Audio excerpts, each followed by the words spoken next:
Good evening, everyone. Good evening. How are you? Welcome to the Clergy Conversation. Always so glad when you're here. We've had some really good conversations, and tonight we're going to continue in the work that we're doing because we do believe that there are things that are going on that clergy persons and lay persons, we just need to be talking about stuff, things that we don't talk about. And so we can have bigger and better understanding for all of us. And so tonight we're talking about gun violence. And, that's something that just gives me the heebie-jeebies. I just can't believe, but I do believe that we are such a culture of violence. We are a culture of violence. Every single thing. If you look on television, I was watching one of my Wednesday programs, I think Chicago Med. Even on Chicago Med, they had somebody running around with a gun. Everything is about guns, guns, guns, guns. And then they have the audacity to talk about violence, but people imitate what they see. I don't even know if you remember how Don Johnson was on some program years ago, and he used to wear a sports jacket and he would roll the sleeves up. Do y'all remember that? Are you too young for that? He used to roll the sleeves up and then everybody started rolling their sleeves up. Or when Farrah Fawcett came on, whatever program that was she was on, and she had that haircut and everybody wanted to get that haircut. And some people didn't have but this much hair, but I could see them in the beauty shop. Now I want a Farrah Fawcett haircut. Okay, baby, that's not going to work. It's not going to work. But I say all that to say that people imitate what they see. There was a video of a little white girl, little girl, maybe 4 or 5 years old, and she's seen black girls now on television. She loves them, and she told her mama when she grows up she wants to be a black girl. People imitate what they see. So if all they see is guns, if all they see is when people get mad, they whip out the gun, and the good guy is always the one with the gun, and so that's what they're going to do, and that's what our culture is all about. And I think it's a crisis of pandemic proportion. So this country was founded in a culture of violence, and that culture has only gotten more entrenched with this toxic fascination with guns. Anytime you have people sitting out with a Christmas card in front of the Christmas tree with the whole family holding guns, something is wrong. Something is wrong. And at the same time, call yourself a Christian, something is really wrong. So today we're going to talk about it. I don't know that we talk about it. We look at it, we experience it, the cameras come, the cameras go, we keep on moving forward like nothing happened, but something is definitely happening, and it's affecting all of us in our communities. We're going to ask people who have experienced, our guests today have experienced mass shootings, but there are people who have experienced other types of shootings. And if you have an experience, we encourage you to put them in the chat, and we can talk about those too, because we're not talking just about mass shootings. We're talking about domestic violence. We're talking about street violence. We're talking about police shootings. We're talking about just guns. And I heard the other day that in the hood, somebody was asking a group of kids, I think it was in Baltimore, why you guys get this? How do you get these guns? And they said they can get the guns at the neighborhood store. Really? They can get the guns at the neighborhood stores. They can get a good gun. This one little kid said, I don't have to pay a lot of money. I got my gun. So it's a problem. It's a problem. And we're going to talk about it. We're going to talk about what the response should be of us who call ourselves faith Christians. We're going to talk about that. And we're going to talk about what victims of gun violence expect from clergy persons. I'm so glad that one of our guests, because we don't talk about it. We just don't talk about it. And we're going to talk about what the clergy persons feel, because a lot of times we as clergy persons don't know what to say. So we don't say anything. So there's a lot of things that goes into this, and that's what we're going to talk about tonight. So our guests tonight are mom and daughter, Blondell and Jamila Gatson. So y'all say hi, okay? And we also have Pastor Paul Thomas. He's the pastor of Bethel AME Church in Buffalo. Jamila and Blondell are from Charleston. Thank you. I was going to say Durham, Charleston. Okay. So yeah, so sometimes I have to pause, I don't want to get it wrong. So first of all, I want to thank you all for being here. This is such an important conversation. And I wanted to start by asking, I'm going to start with you, mom and daughter. Why did you even agree to participate in this conversation? Let's start there. You live in Charleston. You experienced even if you weren't in that same space, you have experienced the backlash and the ebbing and flowing of all that happened at Mother Emanuel AME Church. Why did you decide you wanted to come here and talk about it? So for me, talking about it is part of the healing process. And 8 years later, we're still trying to heal. And so having the conversation, I don't think the conversation can end because we continue to have mass shootings, we continue to experience gun violence or be connected to it in some way, shape, or form. And so we have to continue the conversation, but not only continue the conversation, figure out what needs to be the course of action. And so I'm grateful for you all for even offering this opportunity to speak about it and to have this dialogue. Do people in Charleston, Mom can answer this, Mother can answer, do people in Charleston, do they want to talk about it, or they just kind of want to act like it didn't happen? It depends. Right. There are core groups who are doing everything they can to make sure that this is not a silent topic. But there are others who don't want to even begin the discussion. And so we're still in South Carolina trying to have the hate crime bill passed. And one part of the state seems to understand the urgency and necessity for having a bill like a hate crime bill. Another part feels like they're giving up some of their rights if they were to pass a hate crime bill to protect everyone. So we have mixed feelings about the topic, Right. and we have different things going on in different parts of the state. So, we're struggling. This is the second year that the hate crime bill has been put before our legislative body, and I still don't think it's going to pass. So we still have a big fight here in South Carolina because that's not a conversation that's easy to start, and it's not one that you're going to readily have available to you if you are in a group discussion.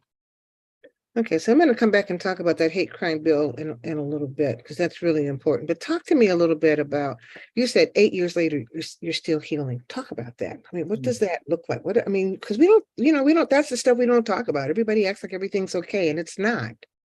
So we're in the midst of we are 2/3 of the planning committee for the Emanuel 9 commemoration. My cousin Denise, whose mom we lost in the tragedy, is another co-chair of the commemoration committee. My aunt Myra Thompson was one of the 9. And some may ask, well, why are you still doing the commemoration? Does that help, or do you think it's like it still has a purpose or meaning? And my answer is always yes, because initially the first few years or first couple years, I think it was really to lift up their names and to make sure that they continue to be remembered.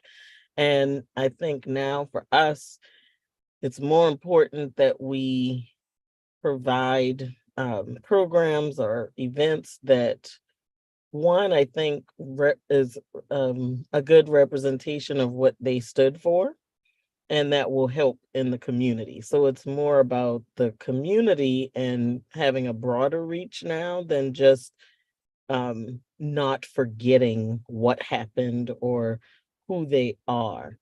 And I say it's we're still healing, because when you lose a loved one, there's a process that you go through in that healing. And you never know when, the floodgates open, the tears are going to fall, or, you're having a conversation, and some days you can talk about them, you can call their name and be happy. And other times something happens or you hear something and you just can't deal. Well, you multiply that for us times 9, because my aunt was the only blood relative. Well, No, only well, I say No. blood relative, but only relative, but they were family. They were all an extension of our family. So you grieve them differently. You remember them all differently. You have different times where you have that feeling, where something happens. Somebody could talk about a program at the library, and I think about Cynthia Hurd and all the work that she did, and what a huge loss to our community, because she, I mean, just finding out, and I didn't know beforehand how much work she did in the community, just impacting reading, trying to generate a love of reading for children. So those are the kinds of things that's the reason why I say it's still a process, because you think about the fact that they're gone. Like, these are people who again were extensions of your family, and they're no longer with us, but we still want to continue their legacy, still broaden the reach of everything that they stood for, and still continue to have an impact. I think it's really important to say that the healing is still going on, because again, when there's these great big mass shootings, or even when there's street violence or your police violence, if it's a big event, the Yeah. cameras are there for a minute and then they're all gone, but you're still left with the Mhm. pieces of your life. Right. And I think that I don't even know how you begin to process that. I remember when I was in Charleston and I went into Mother Emanuel, we had a meeting in there, and I asked to go down into that space because I was trying to figure out how could anybody go into a church, into a Bible study, and Right. whip out a gun and kill somebody because they're Black. I mean, I just couldn't. I mean, I couldn't, it was like I was standing there looking for the answer to come out of the wall or something. And Right. I wasn't there, and I didn't have a loved Not one that there. was doing it. So I'm No, still trying to heal from it. So, not there. I um, mean, and well, I'll let you So share. for me, it's like we're still in that same space at certain times in our life. And it's hard to move to another place because you're so immersed in everything that's happening in the world that brings those memories back to surface. And I can remember my daughter and I talking after the incident happened. And I said, I can remember when we would look at television and we would see these mass shootings in Mhm. different places and talk about it and, express our sympathy and our feelings for those people. But then we became those people. Right. And Yeah. so it just took on a different tone, a different light. So part of what we do every year is to definitely remember the 9, but as my daughter said, make sure that their life had meaning and purpose by doing some of the things that we know they would have been involved in, the things that they cared about. And so when we sit down and talk about the commemoration, the events that we include things that we know they would have approved of and been working to help us to do it if somebody else was the victim and not them. And so it gives me that sense of attachment. My sister's gone, but I have so many memories of her, and our last conversation kind of just set the tone for me, or to prepare me for what had happened. And so I just feel like there's so much more that I have to do. Do you And mind sharing what that last conversation was? Do you mind sharing part of it? it has to be a part of it because we were at her house for about 3.5 hours. Yeah, we don't want the whole 3 Yeah. hours. Yes, she's a talker. She was a talker. But in that time frame, she took us from our childhood to where she was at that particular time in her life. Just remembering little things that helped her to become who she was. And she was a ministerial candidate at the church. And she just talked about how she had wrestled with going into the ministry because she just didn't feel like she was ready. But something came over her and she knew she had to do it. And so she had just finished her first year and received her license that very same night of the shooting. So it just, it's kind of bittersweet, but if you knew who she was, you would know that she was in a better place. She was in a safe place. She was literally telling us she knew what was going to happen with her. Wow. So that part of it brings a little bit of comfort. What I wrestle with is the fact that there are still family members who are not forgiving, who Yeah. have not gotten past that.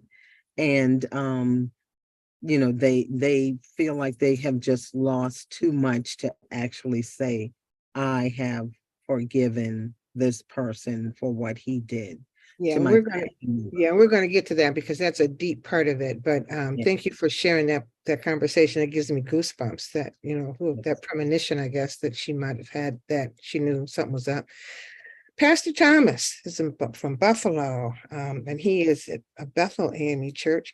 Tell us about, all these AMEs. What am I saying? Tell me about the day of the shooting in Buffalo and how you were propelled into, action because of what all had happened. Well, May 14, we know that a gunman, a white man, drove several hours to Buffalo based on reports, news reports. He targeted an area that was impoverished and whose demographics reflected majority African Americans, and drove with the intent and mission to eliminate poor Black individuals. And so it was a regular day, sunny day. The weather was really nice from what I remember. And the gunman went into the store and shots rang out and law enforcement flooded the area and things were shut down. As far as travel ways to the top supermarket, which is less than a mile from Bethel, where I pastor. And immediately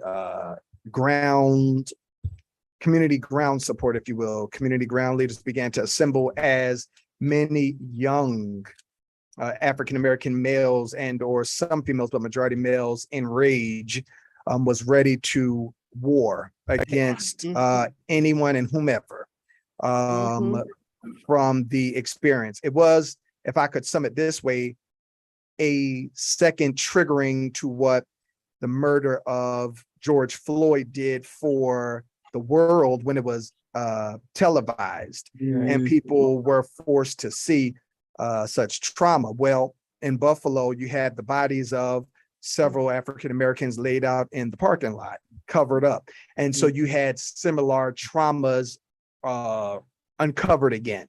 And so you had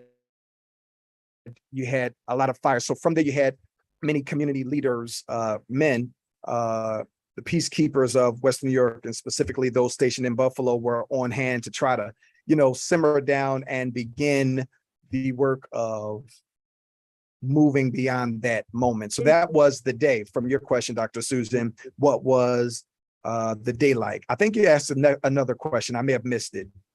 That's okay. I forgot what it was too, because I'm sorry what you're saying. But I know. expressing that rage, Mhm. is that still around? You said when we talked earlier, you said that many people kind of maybe waver between rage and numbness. Can you go into that a little bit more?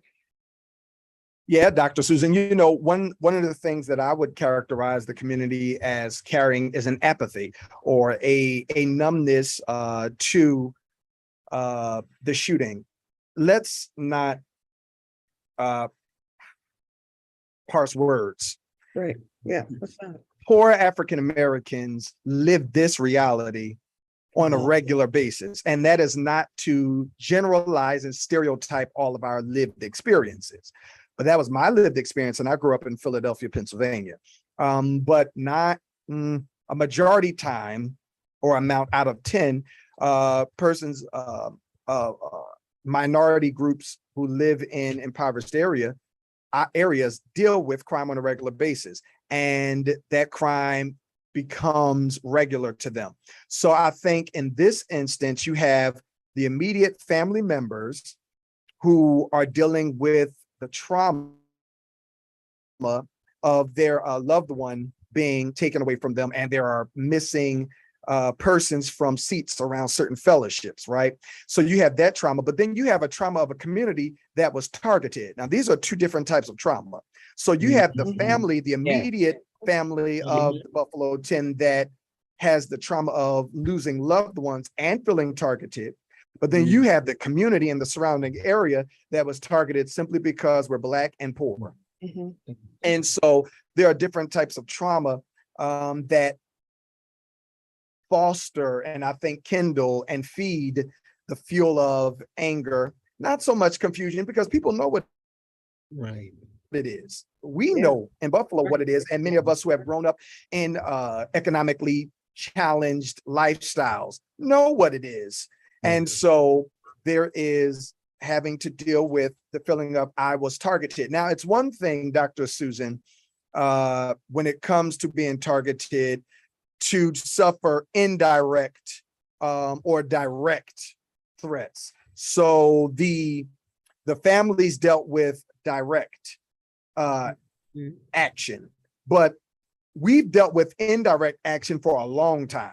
Indirect action is the prejudice and the stereotype behavior that we suffer from our brothers and sisters who wear blue uniforms and detectives and city officials. We suffer indirect targeting from policies, law policies, because Blacks are considered to be persons, especially in Buffalo, who don't take care of their properties, right?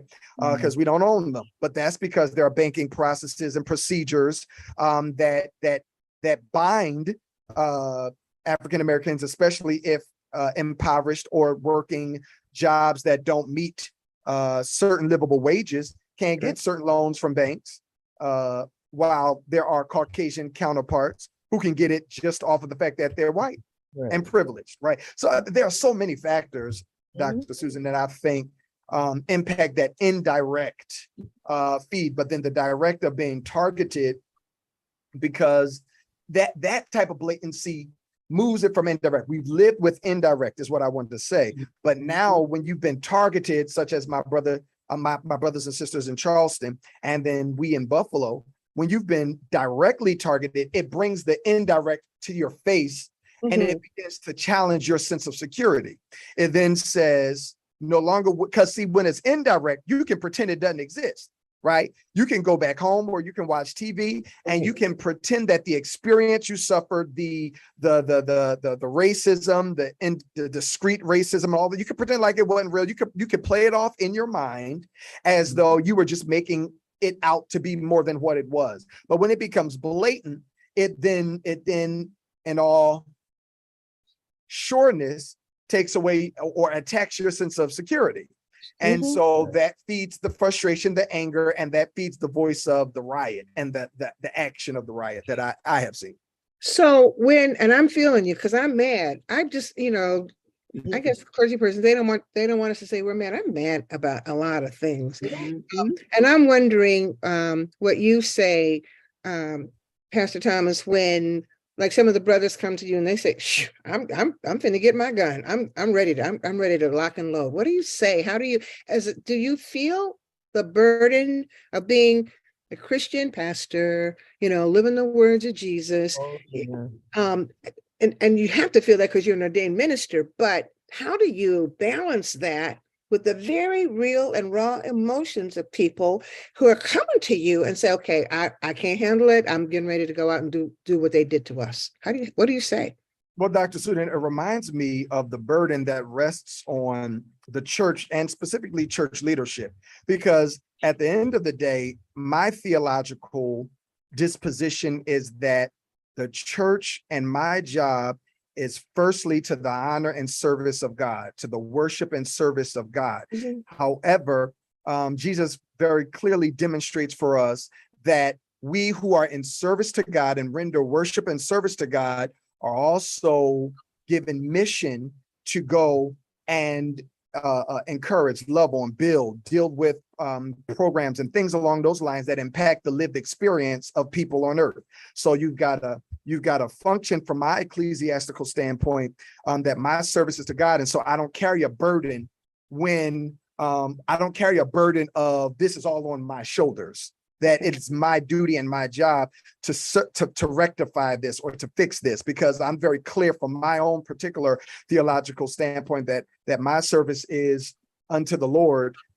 And from that, the Lord has given an edict for the Lord's church. And so then I take a second role of community service. And in that community service, I have found that it's important to burn the candle from both ends of the stick. In that, because my service is to the Lord, those who come to my church are community activists, lawyers, doctors, social workers, educators. The church is this major opportunity to gather all of these intellectuals, philosophers, spheres of thought and human experience and lived experience into a space where we can say, let's organize and do a service in the name of our God, in the name of Jesus, as an offering to the community, right? And so my purpose is clear, that I'm here to love on God and to render honor and worship and service to God in this moment, and to feed the spiritual beings of people. But now, while I got all of us together in this room, God may need of us a service or an offering to the community or to the world, especially our particular community, which is crime riddled and things like that, and maybe all of our different dispositions in life and work in our field of human endeavors can offer something from our different discipline to do a greater service. And so from that, then the church becomes a space that I believe God smiles upon, and I support as a pastor personally, to get these minds together, because it's not all on me, but to get all these minds together. And this, Dr. Susan, becomes the plague that my brother Jamar, when he came, when Proctor sent him after the shooting, he witnessed this, as well as many of the other persons who came and witnessed a fractured infrastructure in Buffalo. When I say a fractured infrastructure, you got him and her doing their healing thing over there, and you had him or her doing their grieving thing over there, and you had him or her doing their angry thing over there, and you had him or her doing their politicking thing over here, and everybody was doing their own thing, but there was no unity in community for us to be able to do a particular thing. And so you had all these people coming to Buffalo, and there was no centralized medium for us to come together and make a significant impact. And anybody could see a mile away, Dr. Susan, that this was broken infrastructure. And people with serious money had no intention of pouring serious money into a broken infrastructure. So then what we witnessed, Dr. Susan, was people then giving some money to the avenues that they felt was trusted or trustworthy, which may or may not have dropped refreshing water in the parched desert of the East Side community, specific to where the shooting happened. Yes. Right. Yes. Say loud. We're gonna pause and reflect on that. Yeah. So the water, the resources came in. Kathy Hochul poured in some resources. The different organizations poured in some resources, allocated a little bit, and that water trickled down. Now, whether or not it got to the barren land, that remains to be seen. But that was because of broken infrastructure. That's not to the blame of Kathy Hochul. That's not to the blame of the various organizations and auxiliaries. So the point is then that I see that there's a lot of grieving and mourning in the land, because you have people suffering the direct loss of family. You've got a community that feels targeted, and now their security is blatantly threatened. And now you have a community that's vying for attention, different personalities to say, I'm the great savior, I'm the Moses, I'm the Herod, I'm the Caesar, I'm this and I'm that. And there is a struggling heartbeat to say, well, let's put personality, credit, and accolades down and come to this big table and get our minds together, as James Cone once said. I think that's so important, because I think, when you talk about the anger, I would think that there'd be a lot of anger. I would think that there would be a lot of anger. And I also think sometimes that our Christian theology kind of makes some of us feel ashamed of being angry. It makes us feel like, oh, I got to forgive him. But forgiveness is not an instant thing. Forgiveness, I mean, you can't, listen, if somebody shot one member of my family, I don't care, I'm rubbing nobody. I'm not finna forgive you. I'm going to go through the process. And I think that if people are not encouraged just to be honest about what they're feeling, then I think we add insult to injury. I know that Blondell, aren't you guys working with something called the Forgiveness Forum or something? Yeah, we've had it. We've had a forgiveness forum. We did it twice, and I, as you were talking, I was thinking about when we had what happened to us. I see, at the bond hearing when family members offered forgiveness. I just can't. And I'll be completely transparent, because there was a moment, my uncle was one who did, and I remember kind of looking around like, we didn't have that conversation, like that the family forgives you. We didn't discuss it, but okay, so now what do we do with this? And what happened, I feel like there was an obligation to take that on. Yeah, I think that, that's it's a false theological obligation, I think. And it wasn't what everybody wanted to do, or everybody wasn't at that point in their process.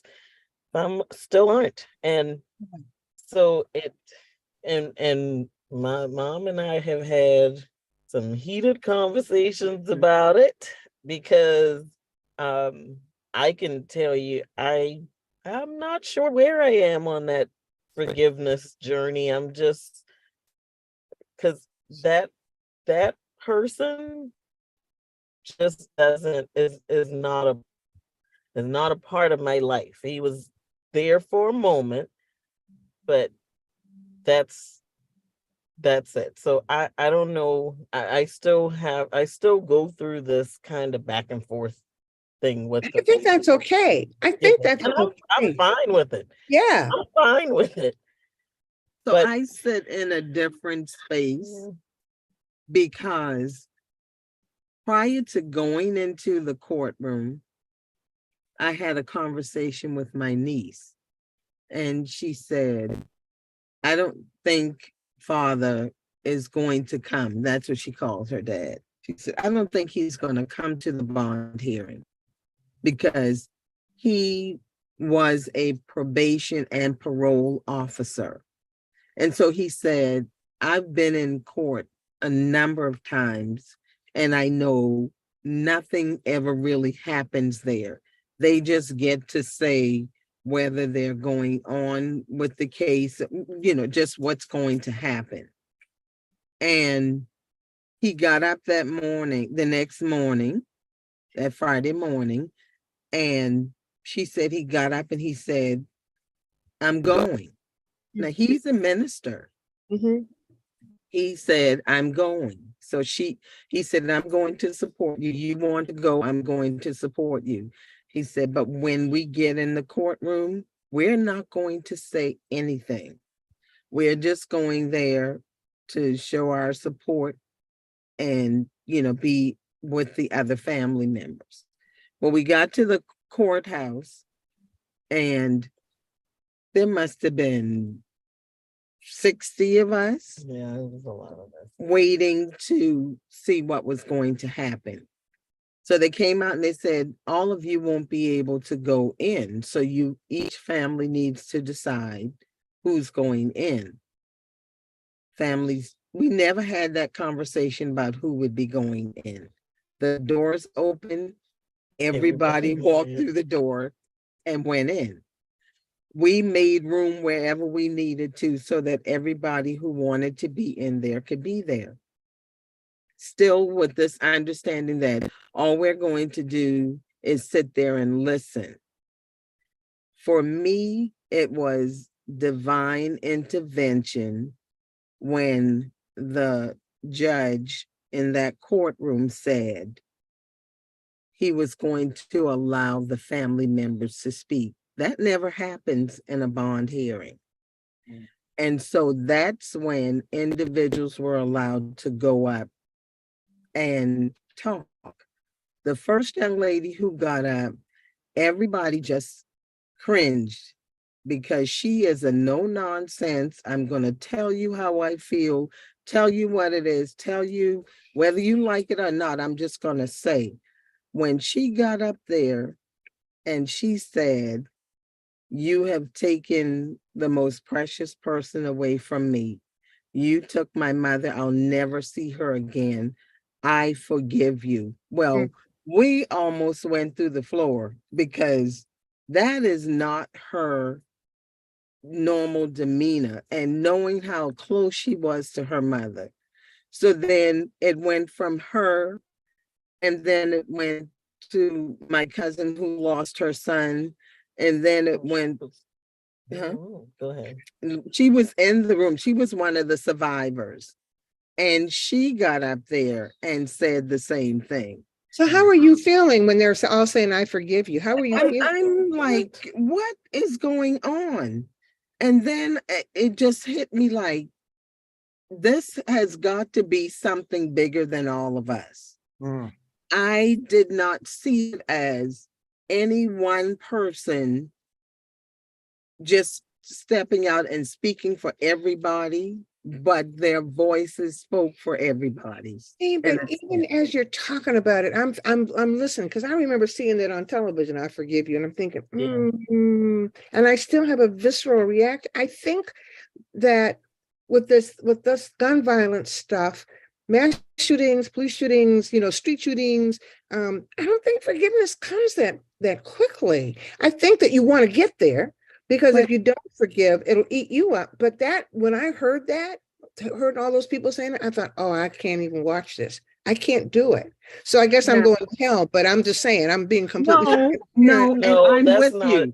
And my brother-in-law, spoke to him, you need to repent, give your life to God, because what you have done is, and everybody that got up there, that was not what we thought anybody would have been saying. So then, like my daughter said, we had to own it. And in a sense, I'm glad we had to own it, because now it makes us more committed to not so much the forgiveness piece, but making people understand that there are different phases to this, whatever forgiveness might be. And there are different people at different places. So even though somebody stood up there and said, "We forgive you," that was not every family member in that particular family or every family member in my family. So those conversations, I think, had to be held in order for people to understand. Even some of the other family members who had not been able to say, "I forgive you," they were feeling kind of bad, like, And maybe. that's what I'm not liking. That's And Yeah. so, but here's the deal. We had to have conversations among ourselves, because there are times when I am deeply angered by the situation. And then there are times when it forces me to be committed to going out and doing that community work you talked about, and making sure that I'm connected in a positive way so that I'm not so hung up on the negative side of it. And that's the because only way I'm able to work through some of my anger, is to do and that's good.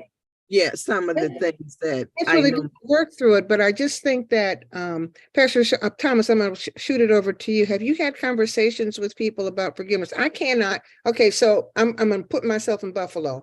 I would be mad every time I drove past that grocery store. I don't know if I'd even drive past the grocery store. Is it still open? Did they reopen it? Yeah, Uh, they renovated it and reopened it. I would want them to tear it down, But But see, see, Well, many oh, people did want them to tear it down. just There were tear it some who down. wanted it to be torn down, but then there were others who didn't. yeah. think about our church. Well, and people think, I don't know how you How go we- back to the church. This Like, happened on Wednesday.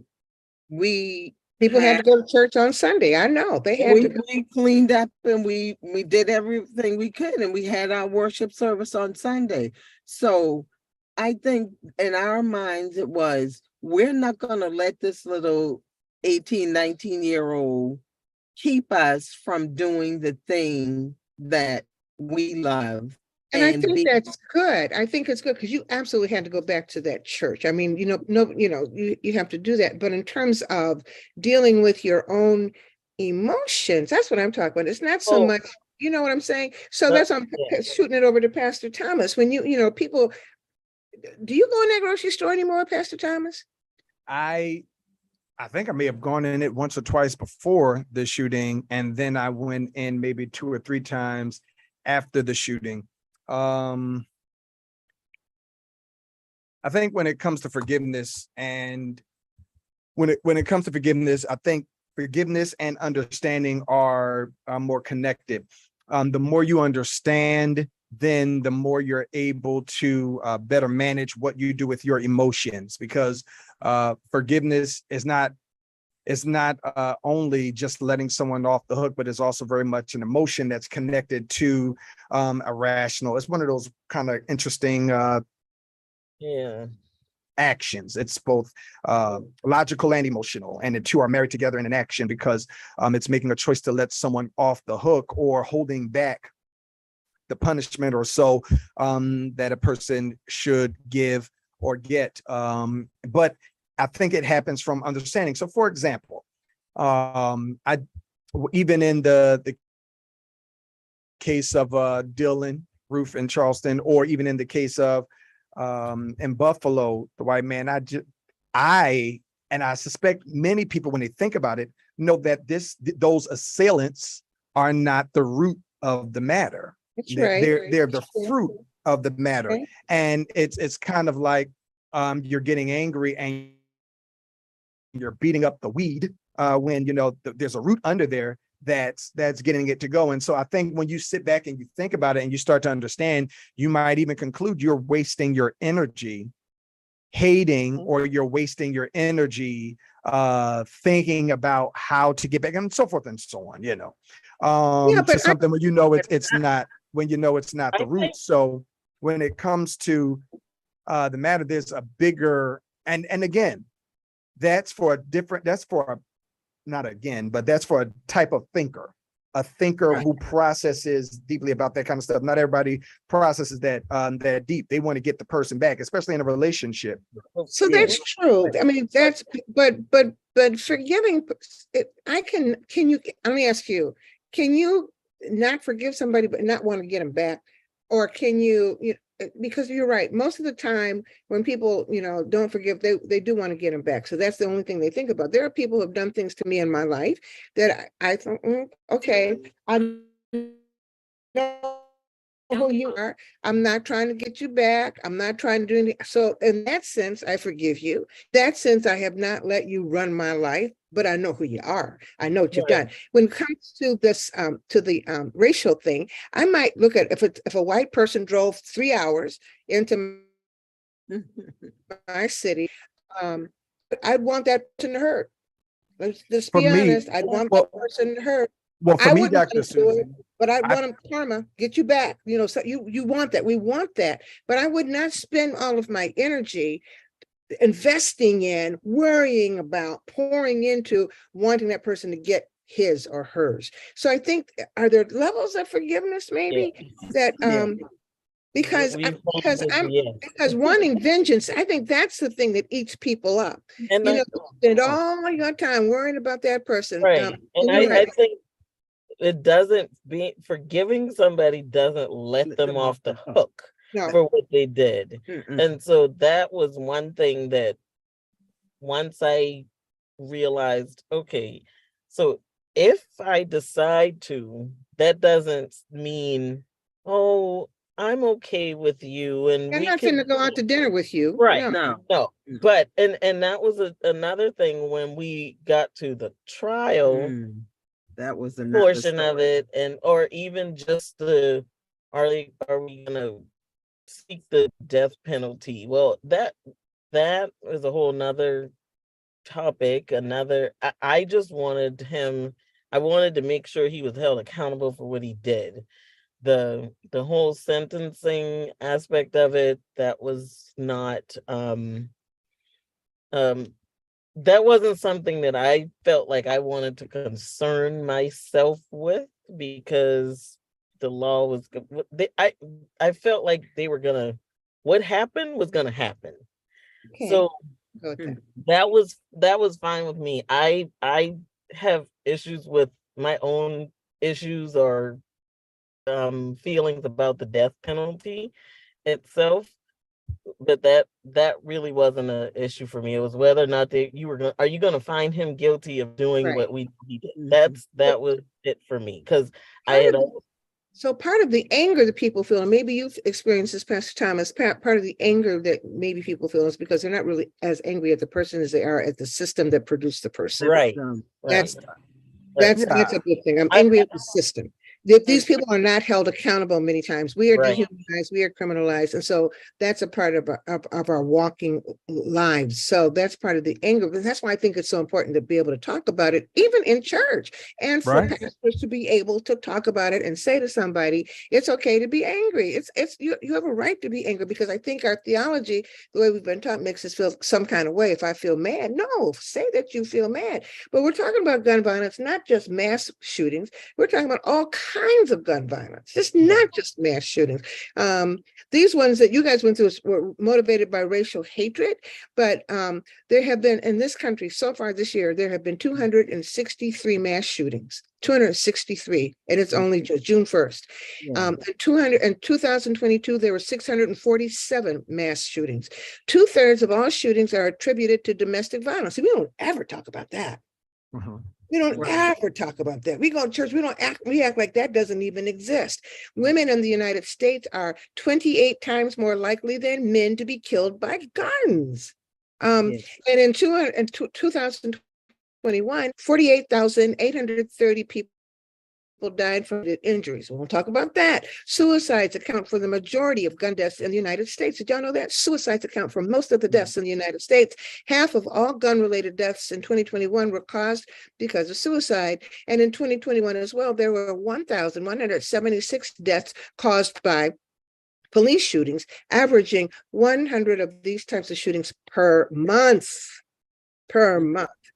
We're talking about gun violence. We're talking about how it is spread across our country like peanut butter on a piece of bread. I mean, it's just spread and spread and spread, and many, many, many people get away with it. Now, our people in our communities normally, I don't know if it's safe to say that if there's street violence in our communities, I don't think our people get away with it very much. Yeah. That's why we have mass incarceration. So then that's another reason to be angry. So this gun violence thing, I think, maybe you all think, it causes a whole string of different emotions, from anger to frustration to what? Talk to me. Am I making sense? Does that make sense to what I'm saying? Yes. I'm going to throw this word out with because I didn't get a chance to answer that forgiveness piece. Forgiveness is letting someone off the hook. One of them said that it wasn't. Forgiveness is letting someone off the hook. That's the definition for forgiveness. And the reason I say that, because and Herbert said in the chat, forgiveness doesn't negate accountability. Correct. The Bible says if you confess your sins before God, he's faithful and just to forgive, to let you off the hook, because the hook is death, from a preacher's standpoint or whatever, eternally. That's the wages of sin. Sin is death. But when you confess, he forgives, lets you off the hook. So some of the hard work of forgiveness is realizing that you have to let someone off the hook. And what makes it even heavier is that the reason we forgive is because we too want to be forgiven, and we get very in our that id and ego thing that Freud or somebody talked about. And psychology, we really start thinking more of ourselves when we don't really consider our own transgressions and sins and aggressions and offenses to others, as to say their transgression is greater than my little transgression, in a sense. So that forgiveness piece is understanding. And when it goes into the word understanding, and you ask this, Dr. Susan, one of the things that I do with my anger is I know that there's a dark side in here, all up in this. I know there's a dark side. I blacked out before. So I know the dark side. I sense its aura when it comes near, and I don't want to give way to it. Very passionately, I don't want to give way to it. So a lot of the reasons of what I find that I do is I try to be self-aware, and the definition of self-awareness is knowing who you are and how you are, but then also knowing how others encounter you and knowing how others experience you. So when I begin to understand this, then I try to fight within myself, as the Apostle Paul says. I war within myself to make sure I try to present the best version of myself that I can be proud of at night. So when it comes to the sins and the offenses and the attacks of people in the world and how they target me because of my skin and all of that kind of evil, that, and even in gun violence and all of that kind of stuff, because gun violence is only the tool of a greater evil. There's a greater root at work. I don't want to give into that, because when it comes to forgiveness, I'm no better.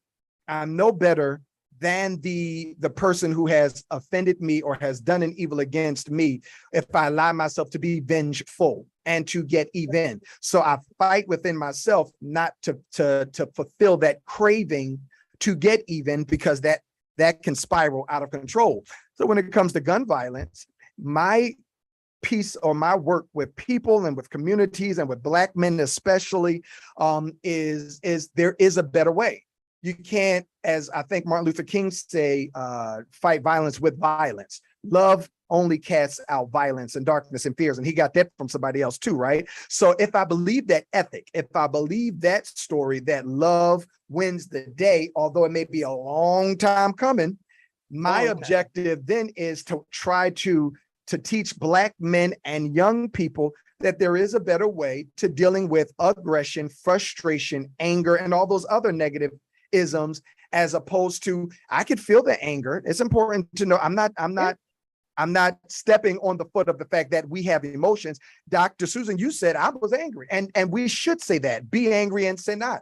We should feel what we feel, and then do the work that we need to do to not let what makes us feel that become that. And so that's just kind of where I work when it comes to forgiveness and trying to get people in community to find a better way. And I agree with that. I mean, I think forgiveness is a tricky thing. And when it comes to these mass shootings, the racially motivated ones, then that's a whole cultural thing and all that. So we have to add that into it. But there is power in forgiveness. I remember once when this is what I'm supposed to be interviewing you, but I just have to tell this little teeny story where my ex-husband, played around. We got divorced. He married this lady, and then they were getting divorced. And then my kid, she was their stepmother. I said, okay, cool. All right.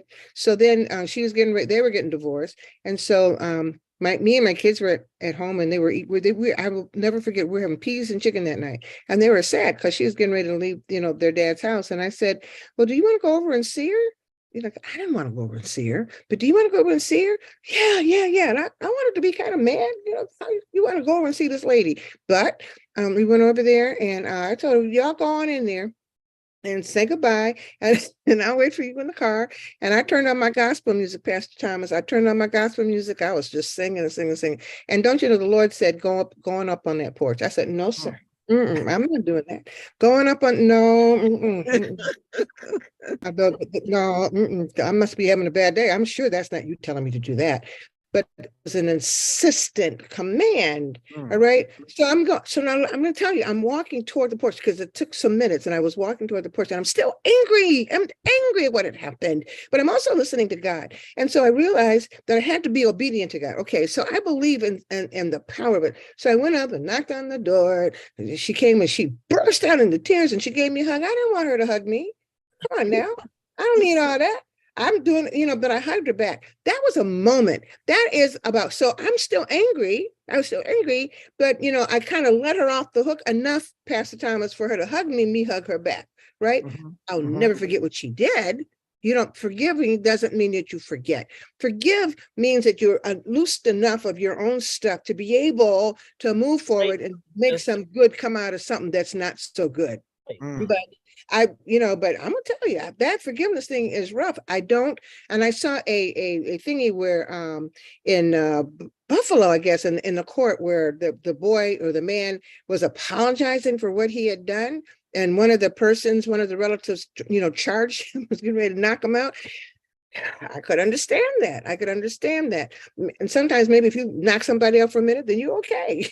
I don't know. I'm being kind of flippant, but I know that you have to let go of some stuff. I do know. But I think where I've struggled with as a clergy person, as a person who studies theology, I think that we get in our way. We get in our own way, even, of being able to forgive by not acknowledging the initial raw anger, acting like it doesn't exist. I don't think you can heal until you admit where you are. Excellent. Yeah.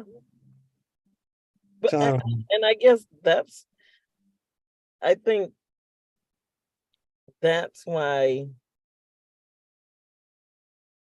when I think about forgiveness, it's how I respond to whatever that situation was, and letting go of my anger, my feeling, like all those negative feelings that can stir, get in your way, right? get in your way. When I Mhm. can let go of that, I feel like I have forgiven. And I think the reason why I say why my saying was it doesn't let you off the hook is because you're still gonna be held accountable for what you did.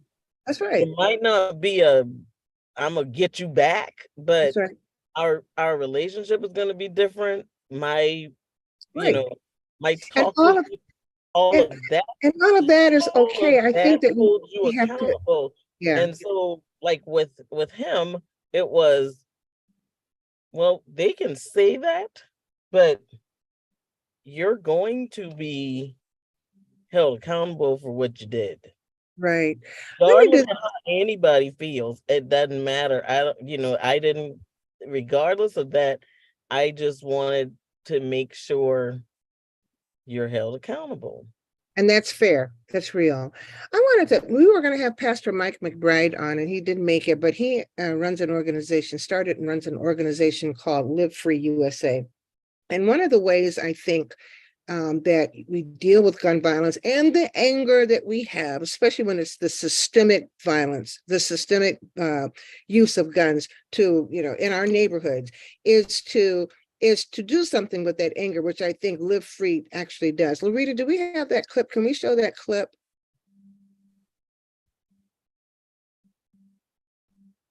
Rita, can we show that? Maybe not. Okay, maybe not. But what they were doing, this was a clip that was taken with some people doing community work in Detroit, and they actually are going out and they're talking with young kids and working with young kids, but not just in a really good and effective way.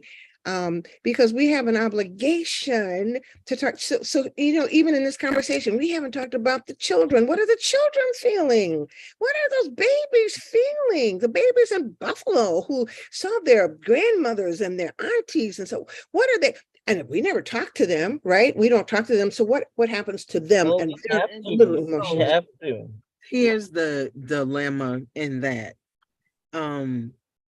As much as I would want to show emotions and feel like, yeah, something has to happen to this person. And, if I were there, what I would do and how you go through all of those emotions about what you're feeling and what you want to happen to that person. But when my grandson was 4 years old at the time, and so my thoughts were, what impression am I leaving with this kid, this Black boy who has to go through society and already is at a disadvantage, but to put this weight on him to grow up without any sense of understanding that these things happen, and like you said, Pastor, there's a better way to handle it, because he's 4 years old. And it just made me look at things in a different way. I was not looking at the situation for me. I was looking at the situation through the eyes and mind of my 4-year-old grandson. And as much as I wanted to be angry and say some ugly things and do, I knew he was watching everything we did and everything we said. So Right. that kind of directed some of what I did and how I did it. And when I wanted to be angry and have those kind of conversations, I made sure he was not in the space. Because the other part about for our children, especially the children who are impacted, you can't shield them from it. Right. A lot of times that's kind of what we do. We just shield them from it. You couldn't, you turn on the TV and it was everywhere.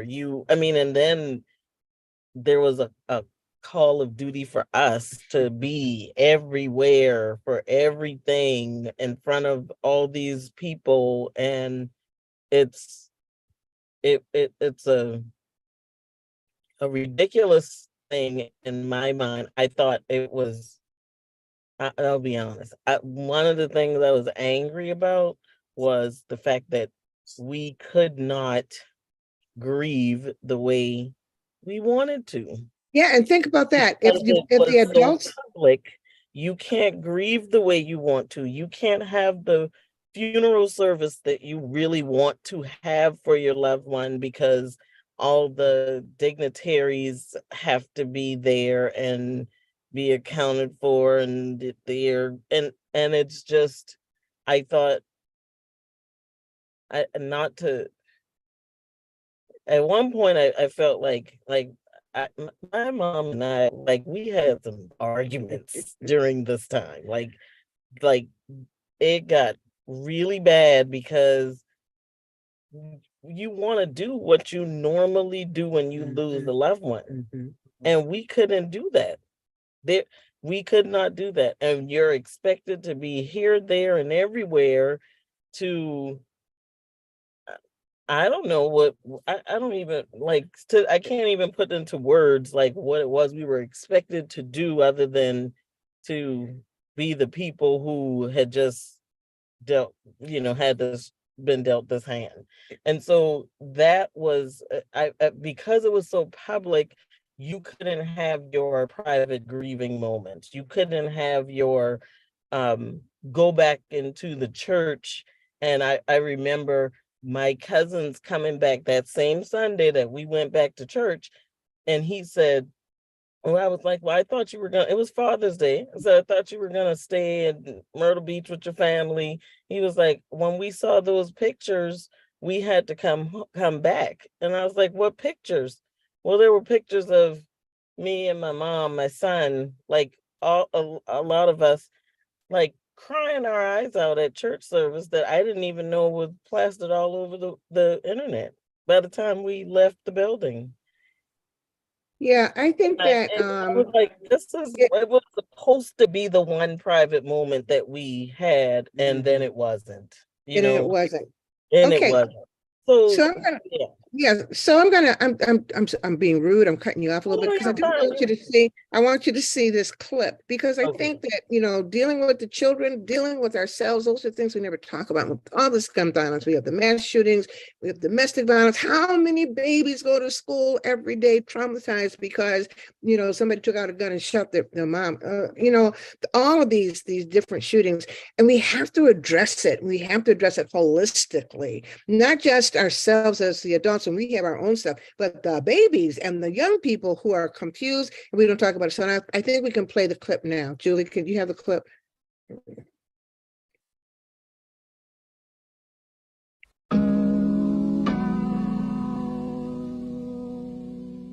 Children are using gun violence as a form of conflict resolution, and we just can't sit back. There's 4,000 churches in Detroit.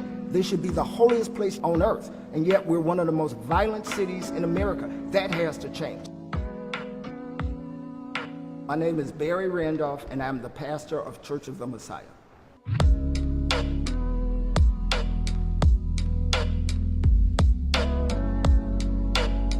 We have a big problem with gun violence in Detroit, and so we're standing up for the innocent victims of gun violence. We're here to tell them the power is in who you are, and you have the ability to change the world. But we got to give you the resources to do that.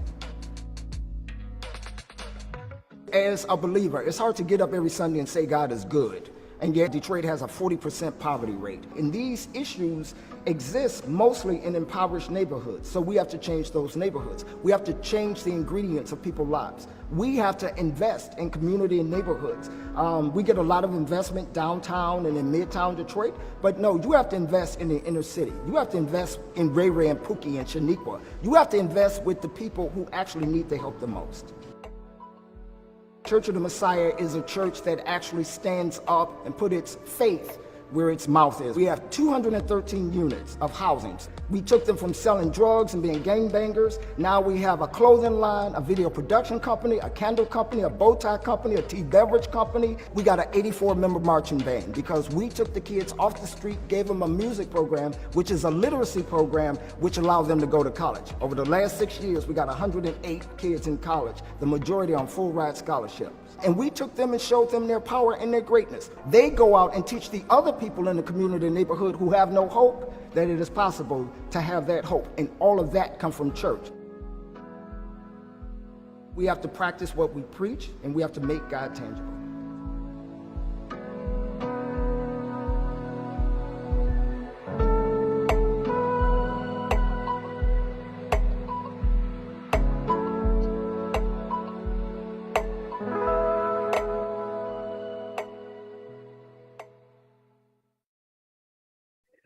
That clip really moved me because it talks about how pervasive the violence is, and it's everywhere, but in our communities, and our kids never get the benefit of the doubt. They don't, there's shootings in their schools, or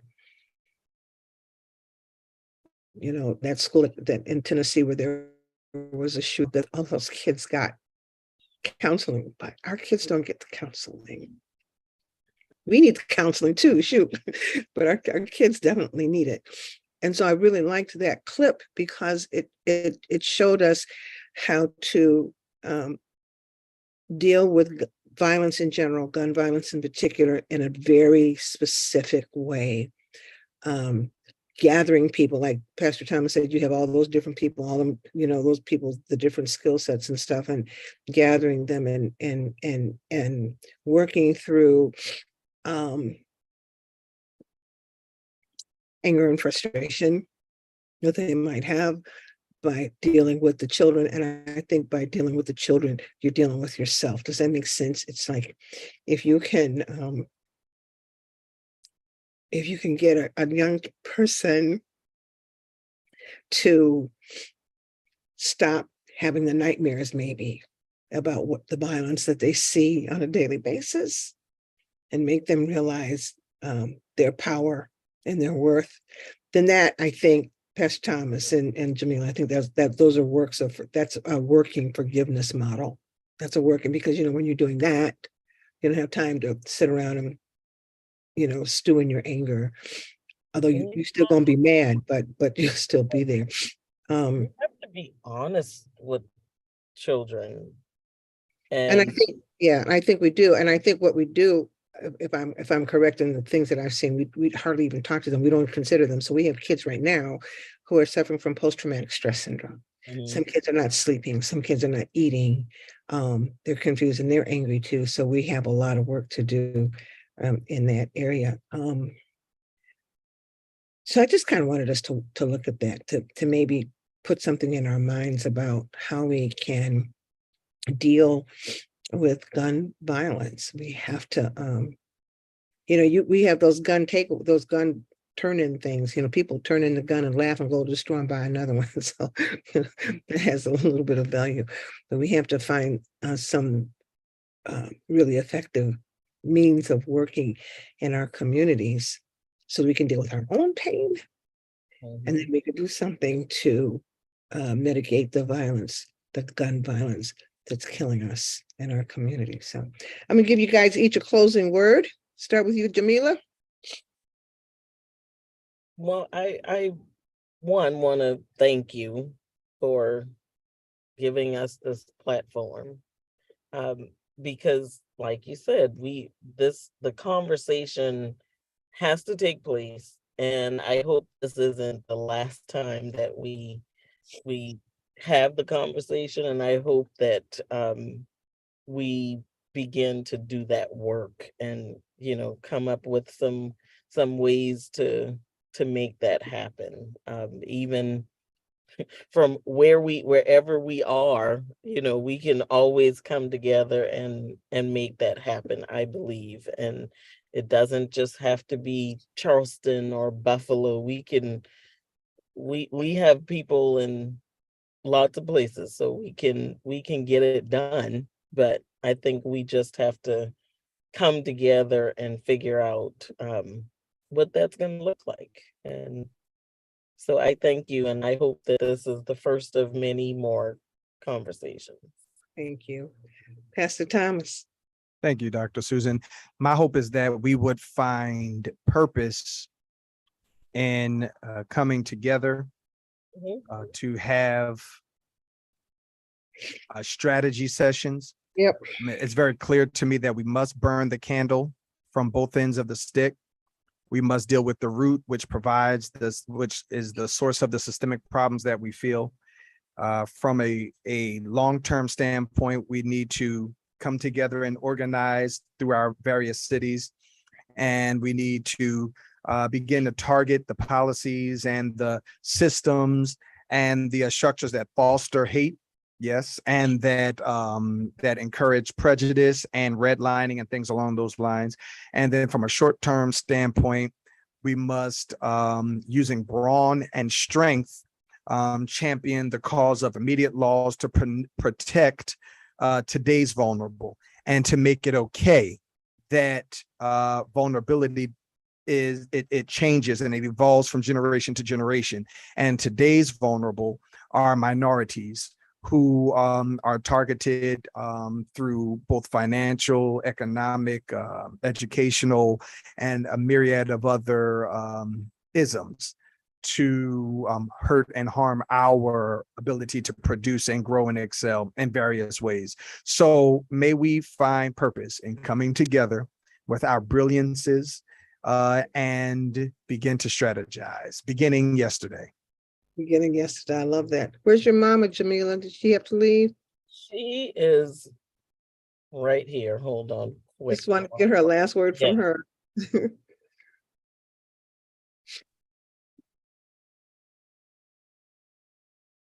Just wanted to get your closing words. Can't hear you. Can't hear you. Thank you. Every time I'm participating in conversations like this, I learn so much more about who I am and who I need to be in order to be projecting what I know God wants me to project. And so I thank you, Pastor, for sharing and enlightening me on your perspective of Yes. forgiveness. So it gives me something else to think about and to hold on to make sure that I'm where I need to be and I'm continuing in this healing process in the right direction. So thank you all. Thanks for allowing me to be a part of this conversation. I just want to thank you guys because I know it's not a pleasant conversation to have. And I pray for you, Pastor Thomas, as you're dealing with the troops on the ground and with the people who are talking and the people who are not talking. And I'm hoping that you and your other brethren and sister pastors are talking amongst yourselves as well. Yeah. Because this is a burden on clergy persons who are expected to have all the answers. You know how they do. Somebody died, here come the pastor. The pastor can't make the person get up. What you talking about? So it's a very difficult thing. So my prayers are with you. My prayers are with you. My prayers are with you guys, Jamila and Brunel.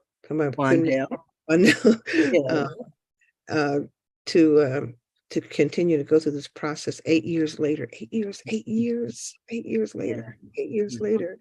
And that talks about how gun violence is something that we just have to nip in the bud some kind of way. So thank you. We have Reverend Jamar here. I'd always like him to close us out. Do you have anything you need to say and share with us, Reverend Jamar?